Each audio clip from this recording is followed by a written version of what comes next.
That old guitar was all I had left of my wife, Rose. Her voice still echoed in the wood. But when I told Melissa I was thinking of selling it just to keep the lights on, she laughed. She said, "Well, maybe someone will buy it out of pity." Certainly not for the music. I felt something inside me die. Not just because she mocked my music, but because she mocked her memory. The guitar sat in the corner of my small room, catching the last rays of afternoon sun through the single window. My name is Franklin Mitchell, and at 60 years old, I found myself living in what used to be a storage room behind the house that once belonged to my wife and me. A house that now belonged to my son Tyler and his wife Melissa. Rose had been gone for 3 years. Cancer took her quickly, but not before she made me promise to keep playing. Music kept us together, she'd whispered in those final days, her fingers tracing the wood grain of our favorite guitar. Don't let it die with me, Frankie. But promises are hard to keep when dignity is stripped away piece by piece. I ran my fingers across the worn fretboard, remembering how Rose and I used to play at every farmer's market and local festival in Eugene. We weren't famous, but people knew us. The Mitchells, they'd call us. Her voice was like honey over my guitar strumming. We weren't rich, but we were happy. Now I was just the old man in the back room. An inconvenience. "Dad, dinner's ready," Tyler called from the main house. My son's voice had changed over the years. There was always a hint of apology in it now, like he was constantly navigating between two worlds. His loyalty to me and his commitment to Melissa. I placed the guitar back on its stand and shuffled across the yard to the house I'd built with my own 2 hands 30 years ago. The maple tree Rose and I had planted when Tyler was born now cast a long shadow over the path. The kitchen smelled like pot roast Rose's recipe. Tyler had inherited his mother's cooking skills, at least. The kids, Emma and Jake, were already seated at the table, absorbed in their tablets. My grandchildren barely looked up when I entered. "There he is," Melissa said, her voice carrying that artificial brightness she reserved for moments when Tyler was watching. "We were just about to start without you." I took my seat at the far end of the table. The chair creaked under my weight. Everything in this house seemed to remind me that I didn't belong anymore. "Sorry," I muttered. "Lost track of time. Playing that old guitar again?" Melissa asked, passing the potatoes. Her blonde hair was pulled back in a tight ponytail, not a strand out of place. Everything about her was precise and calculated. "You know, there's a rerun of that home renovation show tonight. You might get some ideas for fixing up that room of yours." Tyler shot her a look but said nothing. He never said anything when it mattered. "The room's fine," I said quietly. "But I've been meaning to talk to you both about something." Emma looked up briefly, then returned to her game. Jake didn't even pretend to be interested. "What is it, Dad?" Tyler asked, cutting his meat with careful precision. I cleared my throat. The pension checks got cut again. "I'm 3 weeks behind on my medication, and—" I paused, the words sticking in my throat. "The electric company sent a final notice." Melissa's fork clattered against her plate. "Again? Didn't we just help you with bills last month?" "That was 3 months ago," Tyler corrected quietly. "Well, it feels like yesterday," she snapped. "We have our own expenses, you know. College funds, the roof needs repair, and I just had to cut back my hours at the dental office." I stared at my plate.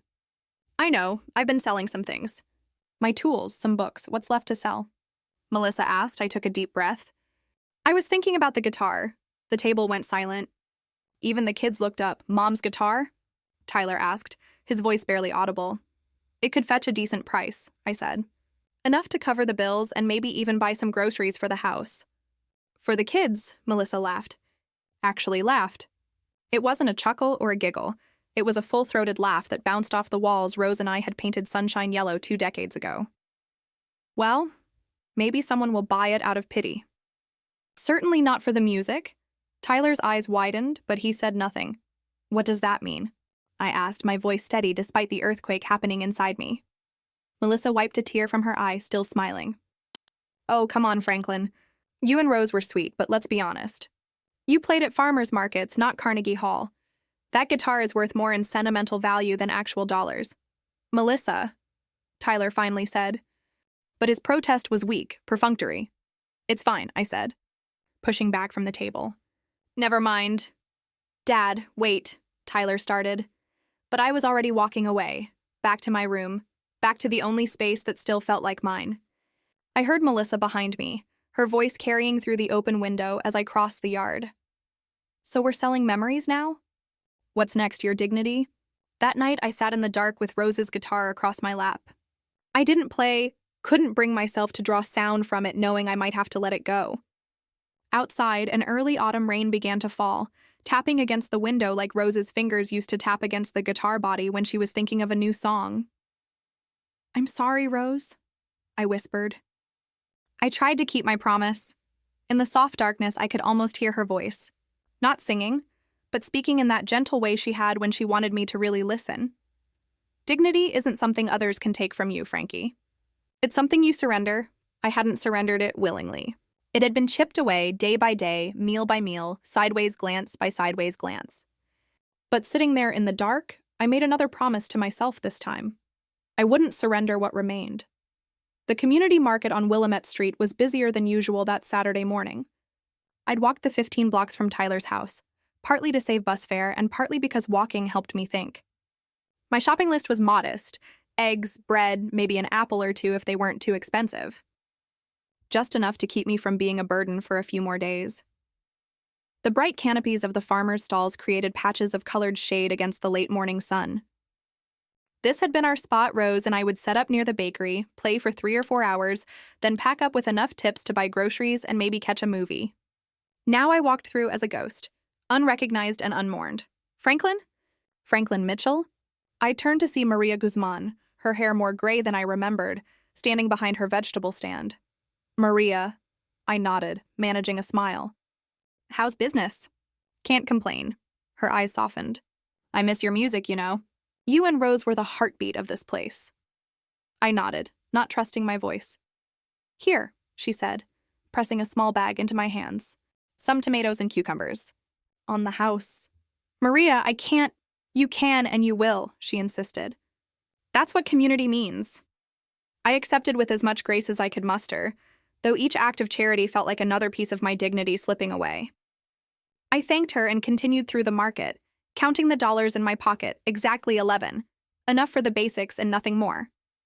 Near the bread stand, a commotion caught my attention. An elderly man, perhaps 10 or 15 years older than me, had dropped a heavy paper bag. Oranges rolled in every direction, a jar of honey had shattered, and a loaf of bread lay in a puddle.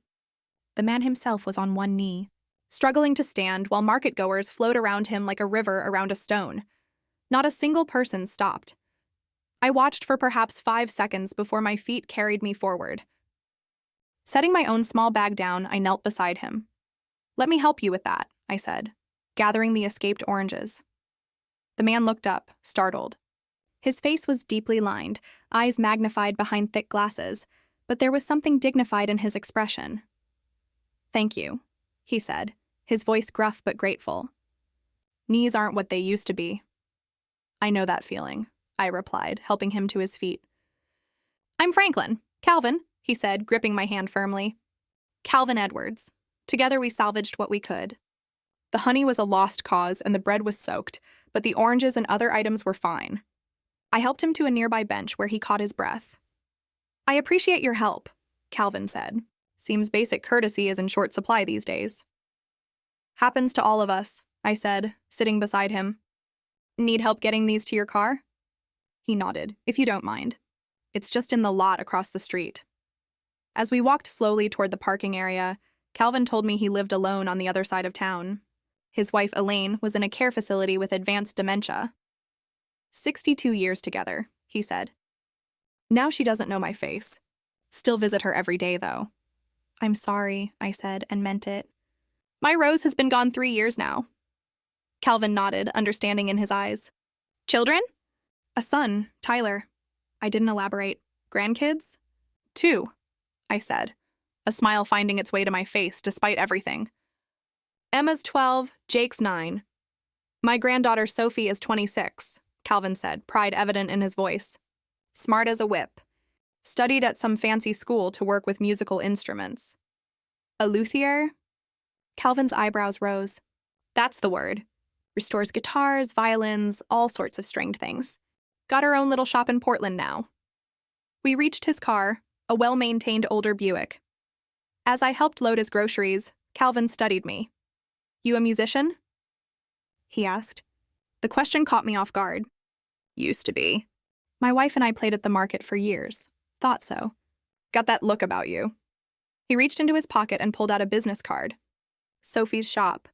If you've got instruments needing work, she's the best. I took the card automatically, though I knew I'd never use it. Thanks. As Calvin settled into his driver's seat, he looked up at me. Why'd you stop to help when no one else did? The question hung in the air between us. I thought about Melissa's laughter, about Tyler's silence, about the guitar sitting in my room. We're not useless just because we're not busy, I finally said. Sometimes we just carry memories no one else remembers. Calvin's weathered face broke into a smile. Ain't that the truth? He extended his hand once more. Good to meet you, Franklin. Likewise, Calvin. I watched his Buick pull away, then turned back toward the market to finish my shopping.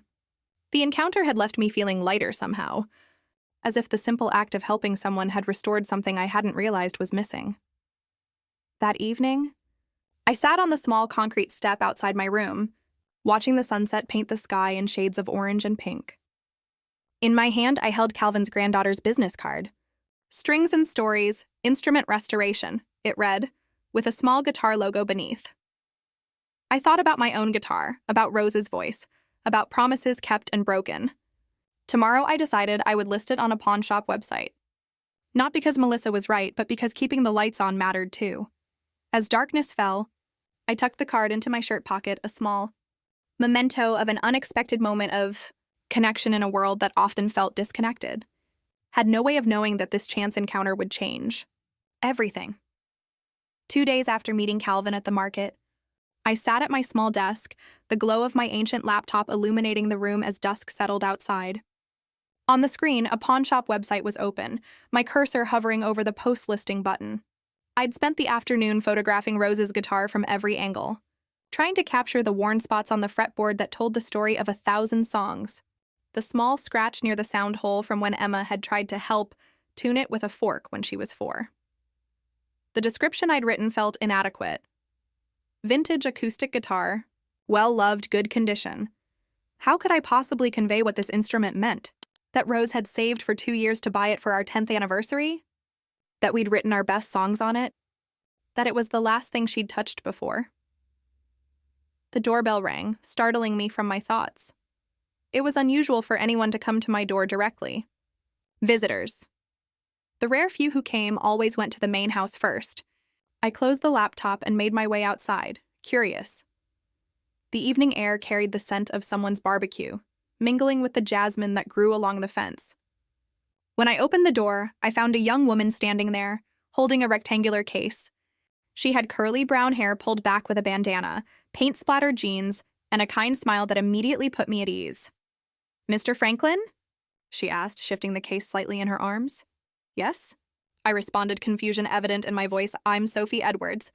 Calvin's granddaughter?" Recognition dawned. "Calvin from the market," I said. "Is he all right?"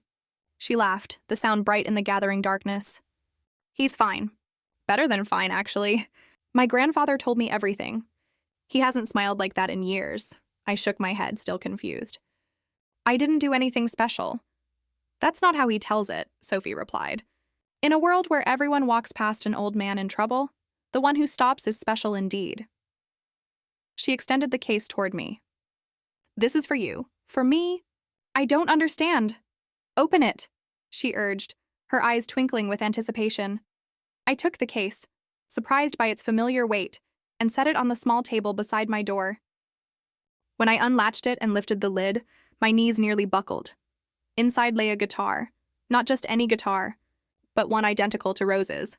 Same make, same model, but this one had been lovingly restored. The wood gleaming with fresh polish, new strings glinting in the porch light. But what truly took my breath away was the small wooden inlay near the bridge. To Rose. Because love deserves to be remembered. From a fellow old fool who believes music still matters. My vision blurred with tears. I sank onto the step, my fingers trembling as they hovered over the instrument. "How?" was all I could manage. Sophie sat beside me. "Grandpa came to my shop yesterday, told me about meeting you. He's always been good at reading people. Said he could tell you were a musician who'd lost his way." She gestured to the guitar. "This came into my shop about a month ago, badly damaged." I restored it as a passion project, but didn't know what to do with it. When Grandpa described your guitar, I knew this was meant for you. I can't accept this, I whispered, though my heart screamed otherwise. You already have, Sophie said gently. The moment your eyes lit up, she stood. It's a gift, Mr. Franklin, not charity. There's a difference. I looked up at her, this stranger who'd brought magic to my doorstep. Thank you seems inadequate. Then don't say it. Play instead. She nodded toward the guitar. That's all the thanks anyone needs. After Sophie left, I sat on my step for a long time, the guitar across my lap. Eventually, my fingers found the strings, and for the first time in months, I played. The opening notes of Willamette Waltz, the first song Rose and I had written together, drifted into the night air. From the main house, I saw a curtain move Emma, my granddaughter, watching curiously from her bedroom window. I smiled and kept playing. That night, I closed the pawn shop website without posting the listing. Some things weren't meant to be sold no matter the price. The next morning, Tyler knocked on my door, something he rarely did. Dad? He called. You okay? I thought I heard music last night. I opened the door, the restored guitar in my hands. I'm fine, son. Better than fine. His eyes widened at the sight of the instrument. That's not Mom's guitar? No, I agreed. It's a gift from a friend. A friend? Confusion crossed his face. What friend? The question stung more than he knew. Had I become so isolated that the concept of me having friends seemed foreign? Someone who reminded me of something important, I said simply. Tyler nodded, awkward silence stretching between us. Well, that's good, Dad. He turned to leave, then paused. About what Melissa said the other night? It's okay, I interrupted, though it wasn't. No, it's not, he admitted, surprising me.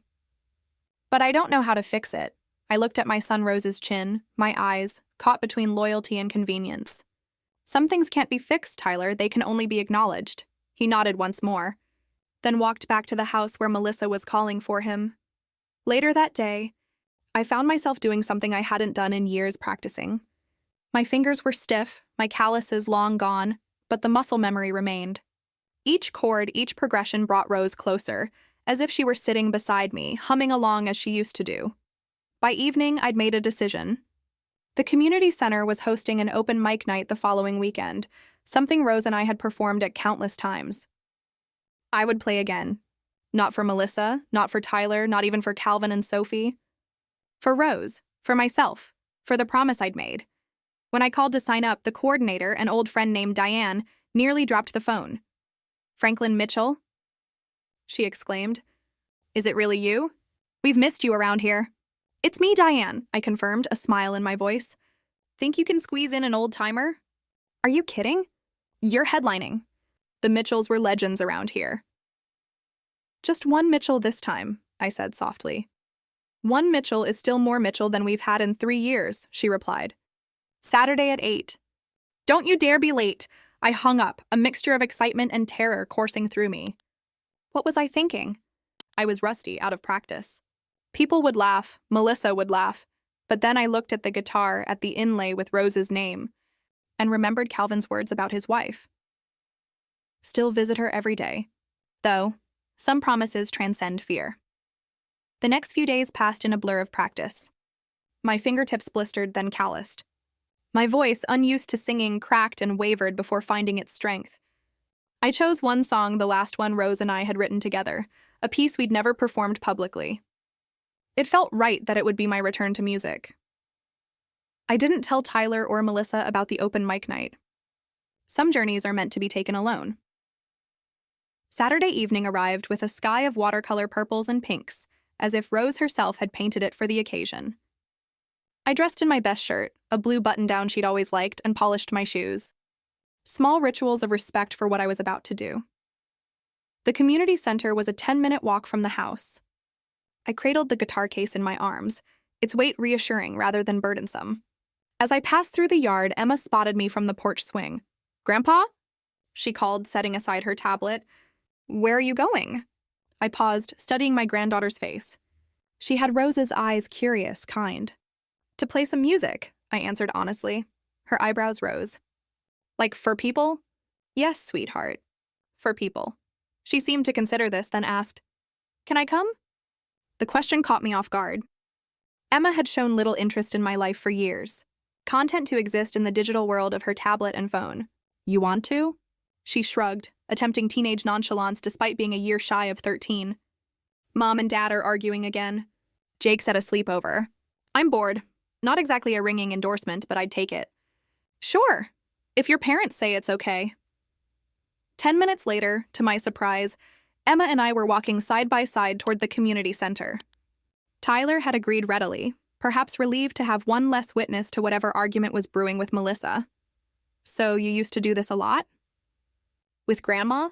Emma asked as we walked. All the time, I replied. Your grandma had the most beautiful voice you can imagine. I don't really remember it, Emma admitted. I was pretty little when she died. She used to sing you to sleep, I told her. You'd only settle down for her lullabies. Emma smiled faintly. I wish I remembered that. Maybe you do, in a way you don't recognize, I suggested. Memory lives in strange places, in our bones, in our blood. That's kind of poetic, Grandpa. I laughed. I used to write songs, you know. Being poetic was part of the job. The community center glowed ahead of us, strings of lights decorating the entrance for the event. My steps slowed as anxiety gripped me. What was I thinking? I hadn't performed in 3 years.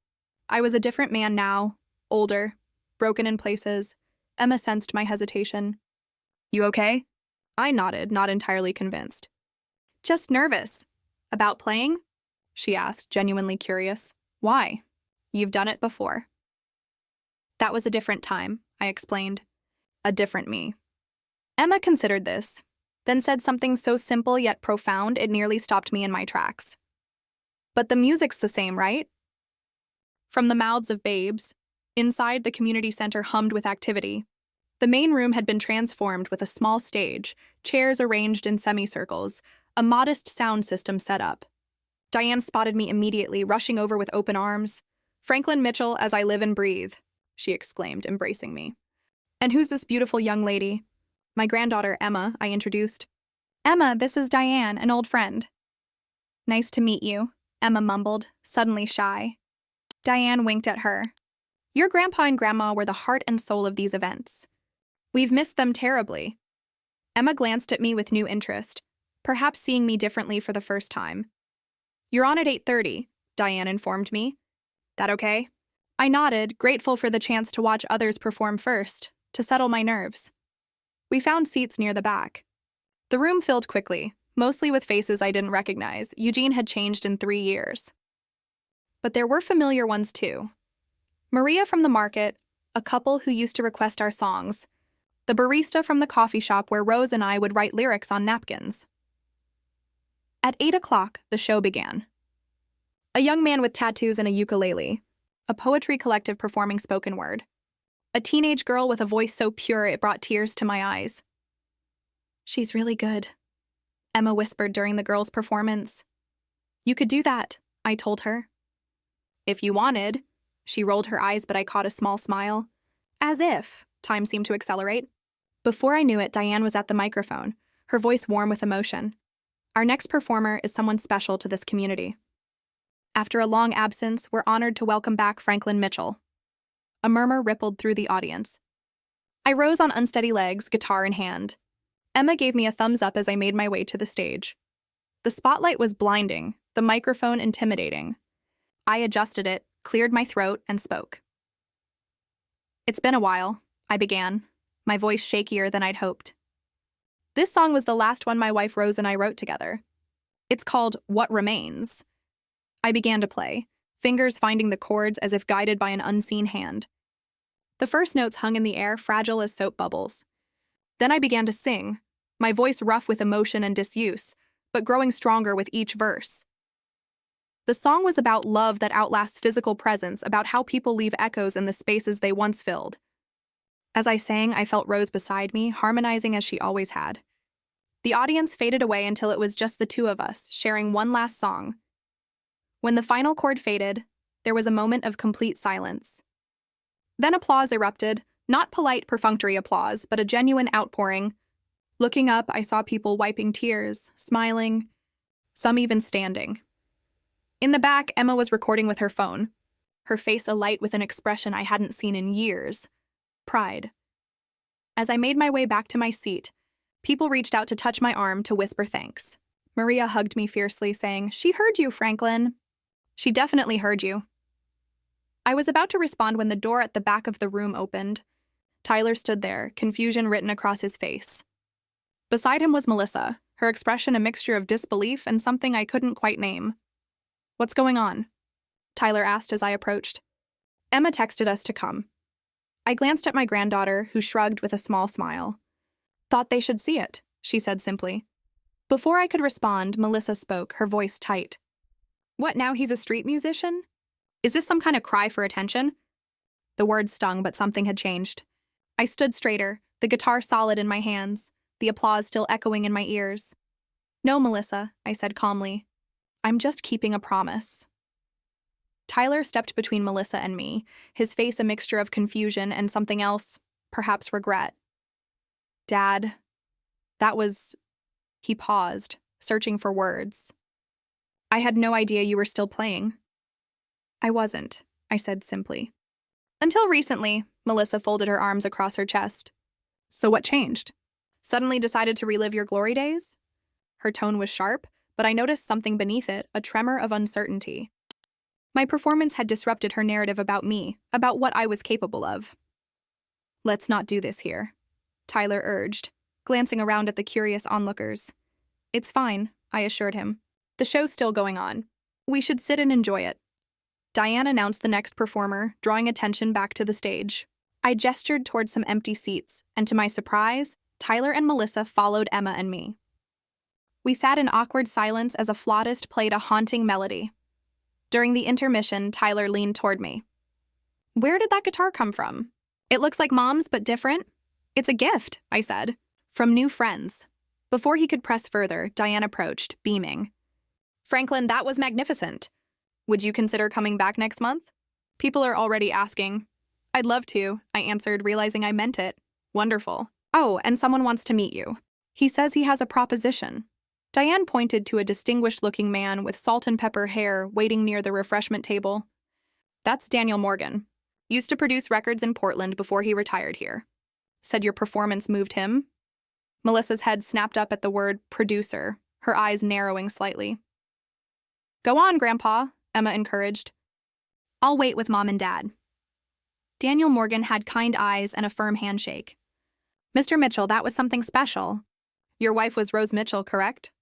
I remember you both from the farmer's market years ago." "That's right," I confirmed, surprised he remembered. "I've been working on a project," he explained. "Recording local musicians, preserving Oregon's musical heritage. Your song tonight, it belongs in that collection." My heart raced. "You want to record What Remains?" "That and any other songs you and Rose wrote. They deserve to be heard." He handed me his card. "Think about it. No pressure, no contracts. Just music for music's sake." I thanked him, tucking the card into my pocket beside Sophie's. When I returned to our seats, Melissa was already interrogating Emma. "Did you know about this? Has he been practicing in that room all this time?" Emma shrugged. "I just found out tonight." The remainder of the show passed in a blur. When it ended, we walked home together, an unusual family procession. Emma chatted excitedly about the other performers, while Tyler and Melissa followed in silence. At the house, Emma surprised me with a quick hug before disappearing inside. Tyler lingered on the porch. "I didn't know you were still that good," he admitted. "Neither did I confessed." He hesitated, then asked, "This producer, are you going to call him?" "I'm thinking about it," Tyler nodded slowly. "You should. It would be good for you to have something of your own." The words hung between us, an acknowledgement of how much I'd lost, how little space I'd been allowed to claim. "Good night, son," I said, turning toward my room. "Dad?" Tyler called after me. "I'm sorry." "About a lot of things." I paused but didn't turn around. "I know, Tyler. So am I." The next morning, I awoke to an unexpected sight. Emma sitting cross-legged on my doorstep, waiting. "Morning, Grandpa," she greeted. "Can I show you something?" She held out her phone. On the screen was a social media post, a video of my performance from the night before. The caption read, "My grandfather returning to music after losing my grandmother. And never give up, I'd shug alive your passion." I posted it last night, Emma explained. It's got like 1,000 views already. I stared at the screen, at my own face transformed by music.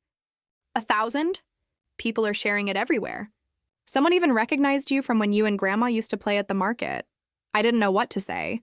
The idea of strangers watching that moment, something so personal, was overwhelming. Emma misinterpreted my silence. Are you mad? I can take it down. No, I assured her, finding my voice. It's just unexpected. There's something else, she said, swiping to another screen. Someone commented that they want you to play at their cafe. And someone else asked if you give lessons. The world shifted beneath my feet, from invisible to visible in the span of a night. Later that day, I sat in the garden, trying to process everything. The guitar rested beside me, sunlight dancing across its polished surface. I thought of Calvin, of Sophie, of Rose, of how a single act of kindness at a market had set in motion something I couldn't have imagined. My phone rang, the old flip phone I kept for emergencies. The number was unfamiliar. Hello? Mr. Mitchell? This is Sophie Edwards. Sophie, I said warmly.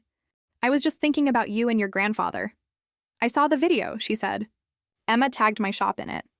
You were amazing. Thank you. That guitar? It's magic, she laughed. Not magic, Mr. Mitchell, just the right instrument, finding the right hands. She paused. The reason I'm calling, I have a proposition for you. Another one? I joked. I'm becoming quite popular. I teach workshops at my shop, she explained. Twice a month, people bring in instruments they want to learn to play. I was wondering if you might consider being a guest instructor. For guitar, specifically. Me? Teach? You have something special, Mr. Mitchell. A connection to the music that can't be taught technically, only shown through example. I thought about it. Teaching had never been part of my plan with Rose. But plans change. Lives change, I'd be honored, I said finally. Wonderful. And if you're comfortable with it, maybe you could bring your guitar's story? How we all connected. It's the kind of thing my customers would love to hear. After we hung up, I sat for a long time, watching butterflies dance through Rose's flower garden, the one Tyler had miraculously continued to maintain all these years. Something was happening. A door opening where I'd thought only walls remained. That evening, as I practiced under the maple tree, I noticed Melissa watching from the kitchen window. Her expression wasn't hostile, but thoughtful. Calculating, perhaps. When she realized I'd seen her, she quickly disappeared from view. The following days brought more surprises. Emails from strangers who'd seen Emma's video. An invitation to play at a local vineyard summer concert series. A message from Daniel Morgan about studio time. Tyler seemed conflicted about my sudden resurgence, caught between genuine happiness for me and concern about what it might mean for their comfortable arrangement. Melissa's attitude shifted subtly, less openly dismissive, more cautiously observant. 1 week after the open mic night, I received another visitor.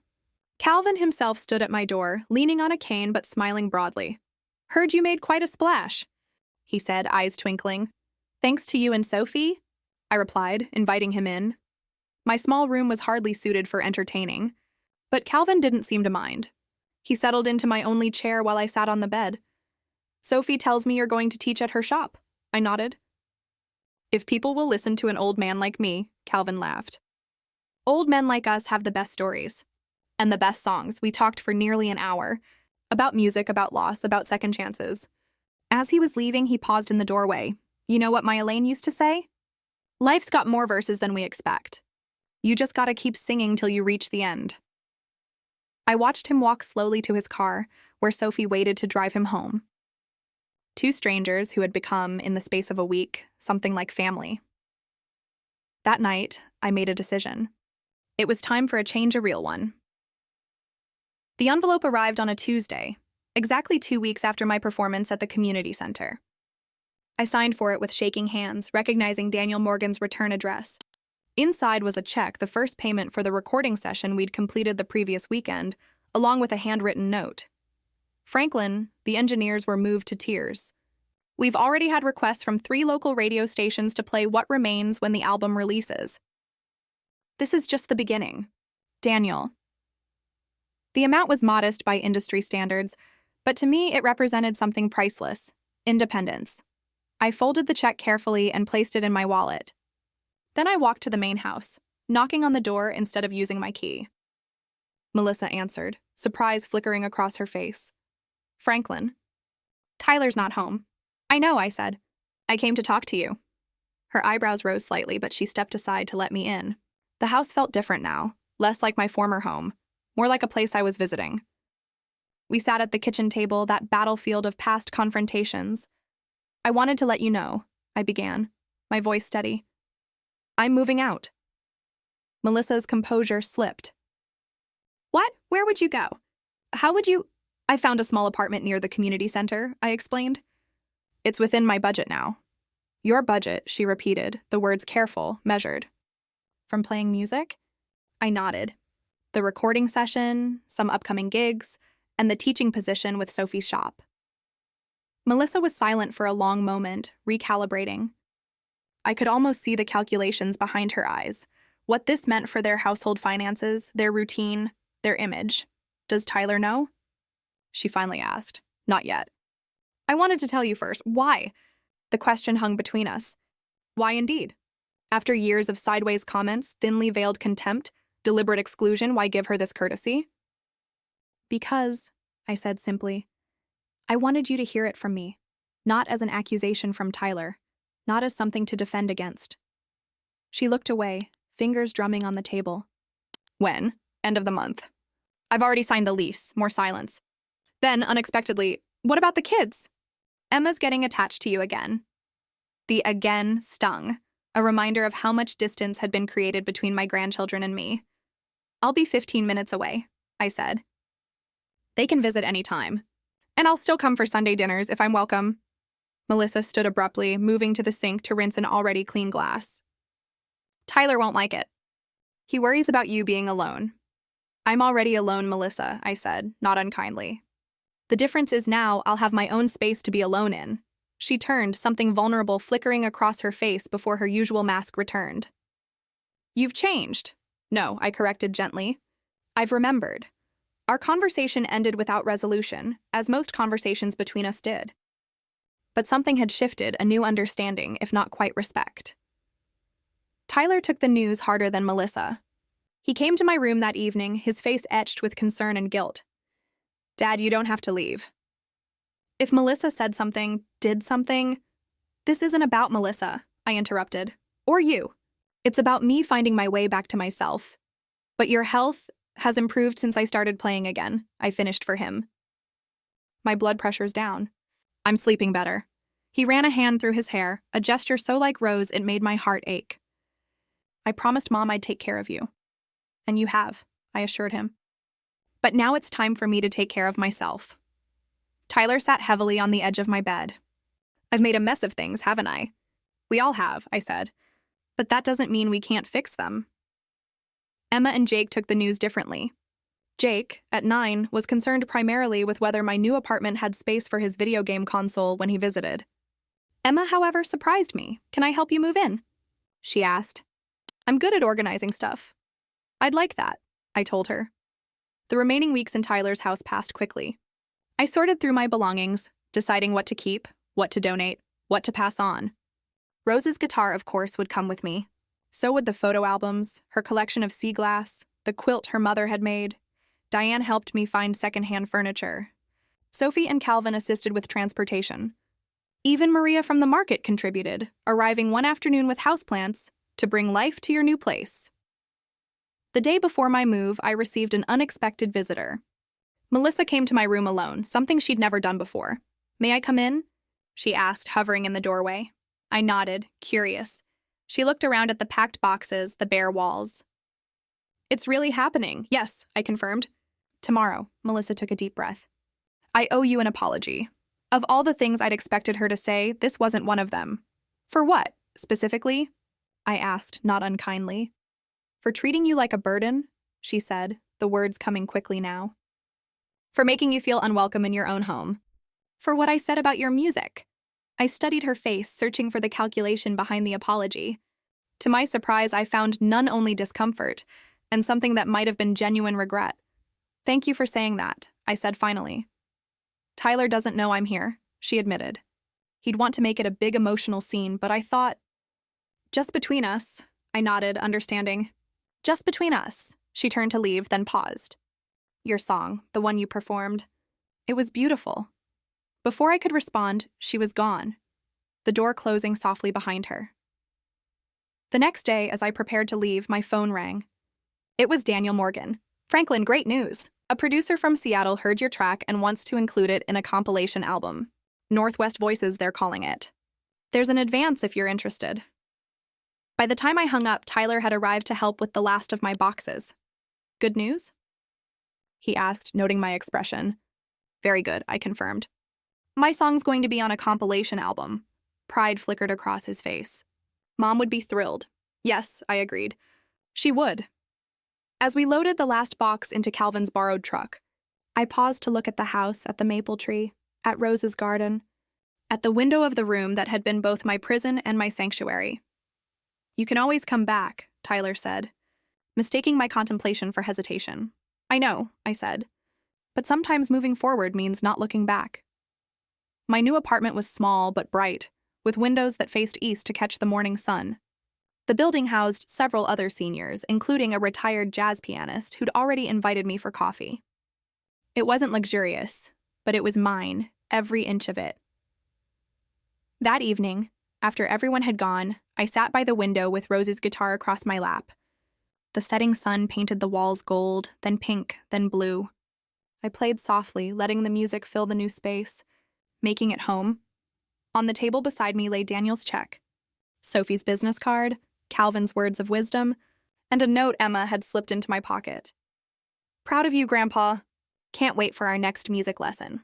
I thought of Melissa's unexpected apology, of Tyler's conflicted support, of the journey that had brought me here, of Rose who had made me promise not to let the music die. Some promises, once kept, lead to places you never imagined.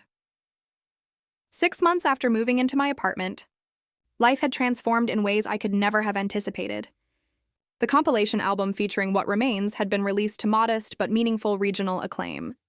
Local radio stations played it regularly, and I'd received letters from strangers who said the song had helped them through their own grief.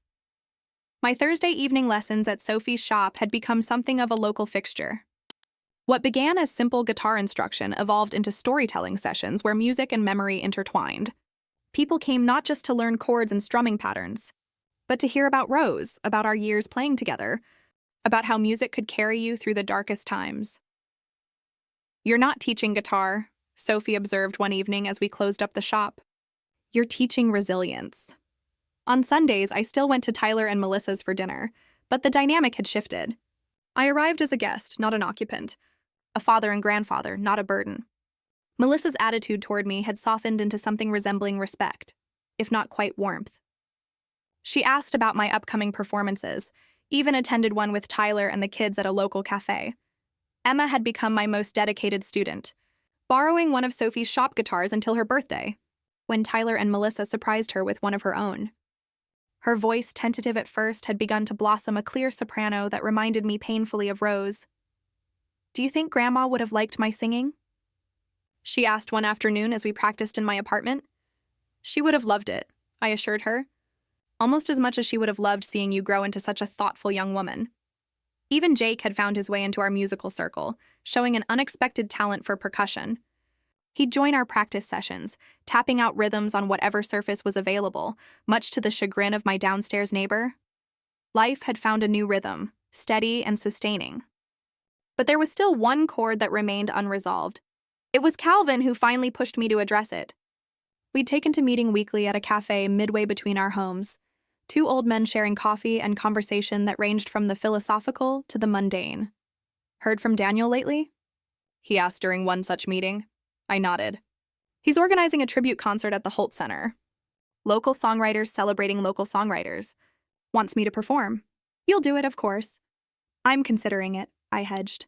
Calvin fixed me with a knowing look. What's holding you back, Franklin? And don't tell me it's stage fright. I've seen you perform. I stared into my coffee. It's the venue.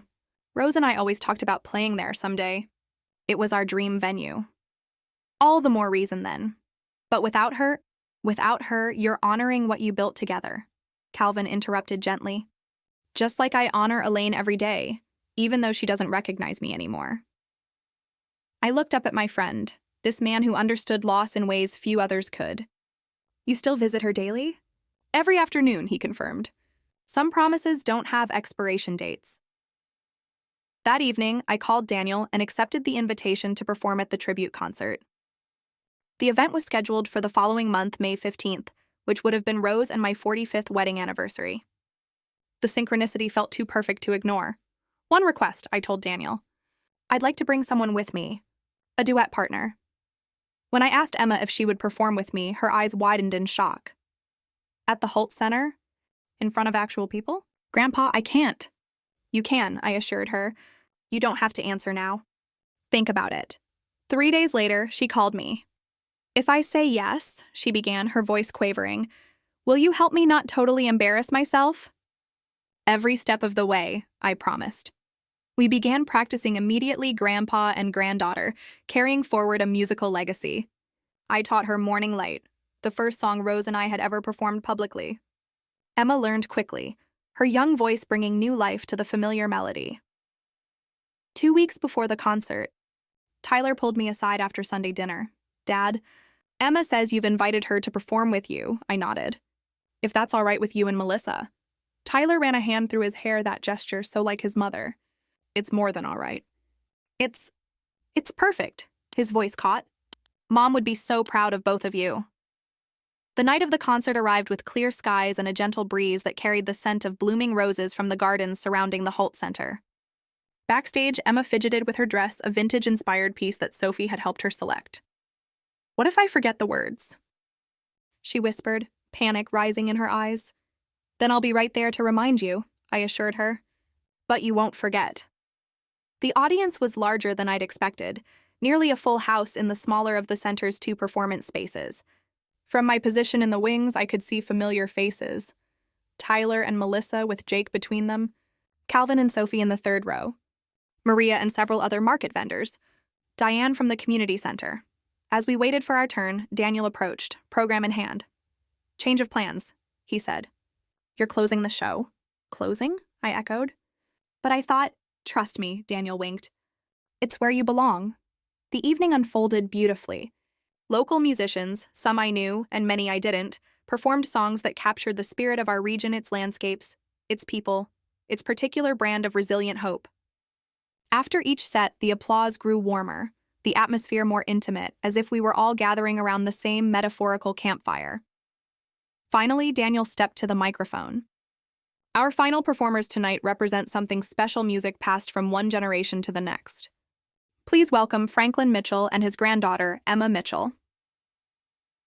As we walked onto the stage, the lights momentarily blinded me. Emma's hand found mine, squeezing tight. When my vision adjusted, I saw people rising to their feet, a standing ovation before we'd played a single note. Thank you, I said into the microphone, emotion threatening to overwhelm me. 45 years ago today, I married the love of my life, Rose. She was the voice. I was just the guitar. Tonight, her song continues through our granddaughter, Emma. We began to play Morning Light, Emma's voice tentative at first, then growing stronger with each verse. By the chorus, something magical happened. The audience began to sing along. Some of them remembered Rose and me from the farmers' market, from festivals, from community events. They remembered our song. When we finished, the applause was thunderous. Emma beamed beside me, tears streaming down her face. As we took our bows, Daniel returned to the stage. One more, Franklin? He asked. For Rose? I looked at Emma, who nodded eagerly. I stepped to the microphone once more. This one's called What Remains, I said. It was the last song Rose and I wrote together. As the first chords rang out, a hush fell over the audience. Emma stepped back, allowing me this moment alone. I sang with everything I had, every memory, every loss, every moment of rediscovered joy. When the final note faded, there was a beat of perfect silence, then an eruption of applause that seemed to lift the roof. Through tear-blurred eyes, I saw Tyler embracing Melissa, both of them crying. Jake was jumping up and down. Calvin raised his cane in salute. Sophie blew a kiss. In that moment, I felt Rose more strongly than I had since the day she left. Not as a ghost or a memory, but as a presence woven into the very fabric of the music, the space, the love that filled the room. Some promises, once kept, become bridges to places you never imagined, and some songs never truly end. 1 year to the day after Calvin and I first met at the community market. I stood in the center of a recording studio, headphones over my ears, Rose's guitar in my hands. Around me, a small ensemble of musicians' friends made over months of performances and collaborations waited for my cue. "Ready when you are." "Franklin," the sound engineer said through my headphones. I nodded, took a deep breath, and began to play the opening notes of Echoes of Eugene, the title track of my first full album. At 61, I had become something I'd never imagined: a recording artist. The album was Daniel's idea, a collection of songs Rose and I had written over the years, along with new compositions that had emerged from my reawakened creativity. What began as a simple archival project had evolved into something more ambitious when local musicians began volunteering their talents. Sophie had been instrumental in the process, connecting me with artists from Portland's vibrant music scene. Even Melissa had contributed, surprising everyone by designing the album artwork, a watercolor of Rose's guitar, against a backdrop of Willamette Valley landscapes. "It's the least I could do," she'd said when she presented the design, a peace offering that meant more than any apology. The studio session lasted all day, a joyful marathon of music making. When we finally wrapped, Daniel pulled me aside. "I've got news," he said, handing me an envelope. "The tribute concert recording, it's being released nationally. Small distribution, but still national. This is your first royalty check." The amount wasn't life-changing, but it represented something beyond money: validation, recognition, legacy. That evening, a small celebration gathered in my apartment. Tyler and his family, Calvin and Sophie, Daniel, Diane, and several of my fellow musicians. The space overflowed with food, laughter, and impromptu jam sessions. Emma and Jake performed a duet they'd been secretly practicing, their young voices blending in sweet harmony.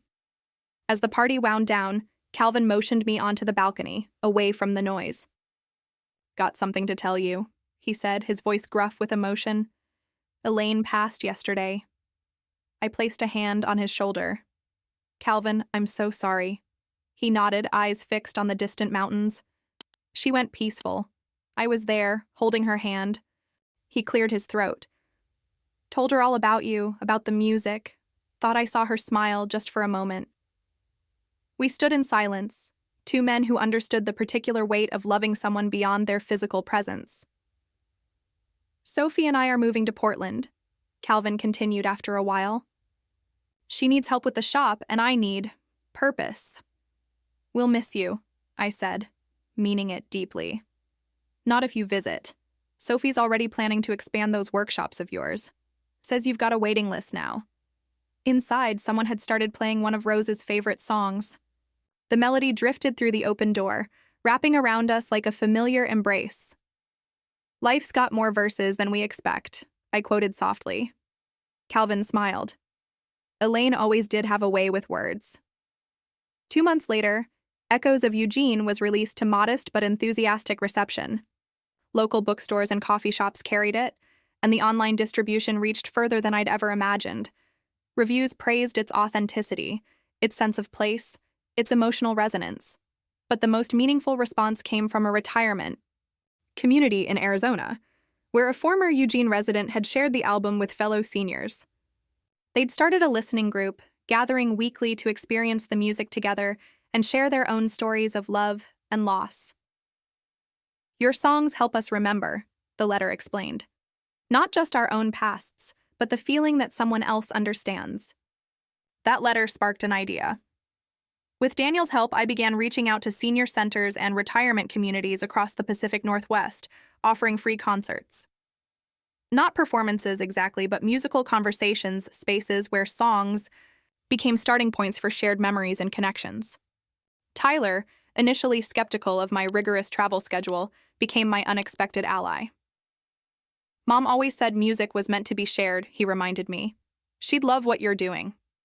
Our relationship had healed in ways I wouldn't have thought possible a year earlier. He'd found his voice standing up to Melissa when needed, but also appreciating the subtle changes in her. She, in turn, had softened not dramatically, but enough that Sunday dinners had become genuinely pleasant rather than exercises in tension management. Emma's musical talent continued to flourish. At 13, she'd started writing her own songs, occasionally joining me for performances when school allowed. Jake, not to be outdone, had graduated from tabletop percussion to a proper drum kit, much to the neighbors' chagrin. My little apartment had become a hub of activity music lessons, jam sessions, planning meetings for what we now called the Resonance Project, bringing music to isolated seniors. I'd even started mentoring other musicians in their 60s and 70s who'd set their creative pursuits aside and were finding their way back. One autumn afternoon, as I was preparing for a weekend tour of coastal retirement communities, my phone rang. It was Sophie. "Grandpa's asking for you," she said, her voice tight with worry. "He's in the hospital. Heart attack." I was on the road. Within the hour, guitar in the passenger seat beside me. The drive to Portland felt endless. Memories of Calvin's kindness playing through my mind like a highlight reel. The market, the guitar, the coffee meetings, the way he'd spoken of Elaine each moment, a brushstroke in the portrait of a man who'd changed my life through one simple act of friendship. At the hospital, Sophie met me in the hallway, her face drawn but composed. "He's stable. Stubborn old man refused surgery until he could talk to you." Calvin looked smaller somehow, dwarfed by the hospital bed and machinery. But his eyes lit up when I entered the room. "There he is," he croaked. "The famous Franklin Mitchell." "Hardly famous," I demurred, taking the chair beside his bed. "More famous than yesterday, less famous than tomorrow," he quipped, then winced slightly. "Sophie says you're being difficult about treatment." Calvin waved a dismissive hand. "Doctors want to crack me open like a walnut. At my age seems excessive." "At your age, you still have plenty to offer," I countered. He studied me for a long moment. "Maybe, but I needed to ask you something first." "Anything." "That guitar," he said. "The one we gave you? It's made something beautiful, hasn't it?" I nodded, emotion closing my throat. "Then I've done what I set out to do." He reached for my hand. "Elaine always said everyone needs a witness to their life. Someone who sees them, truly sees them. Rose was yours. You were mine. And I'll continue to be, I promised. After you get that surgery," he chuckled weakly. "Stubborn musician. Learned from the best." Calvin did have the surgery, and though recovery was slow, he emerged with what his doctor called a few more good verses left in him. He moved in with Sophie permanently, becoming an unofficial greeter at her shop, his gentle wisdom a perfect complement to her technical expertise. As winter gave way to spring, I found myself back where everything had begun, the community market on Willamette Street. Not as a shopper this time, but as a performer, set up near the bakery just as Rose and I used to do. Emma joined me, her confidence growing with each song. Tyler, Melissa, and Jake arrived midway through our set, bearing coffee and pastries. From across the market, Maria waved from her vegetable stand. Between songs, as Emma adjusted her guitar strap, I scanned the crowd. A habit from the old days with Rose, looking for familiar faces, for signs that the music was connecting. My gaze stopped on an elderly couple standing hand in hand, listening intently. The woman caught my eye and smiled, a smile so like Rose's it made my heart stutter. She leaned toward her husband, whispered something, then gave me a small nod of appreciation. In that moment, I understood what Calvin had meant about witnesses. Rose had been mine, yes. But in sharing our music, I had become a witness for others, for their loves, their losses, their unspoken emotions. "Ready, Grandpa?" Emma asked, bringing me back to the present. "Ready?" I confirmed, strumming the opening chord of our next song. As we began to play, sunlight broke through the clouds, illuminating the guitar in my hands, the gift that had set everything in motion. In its polished wood, I caught a glimpse of my reflection, alongside shadows of all that had come before and hints of all that might follow. That old guitar was all I had left of my wife, Rose, but now it carried so much more: Calvin's kindness, Sophie's generosity, Emma's future, my own reawakened purpose. Sometimes what others see as old and useless is just wisdom waiting to be heard. And when dignity returns, it doesn't knock quietly, it sings.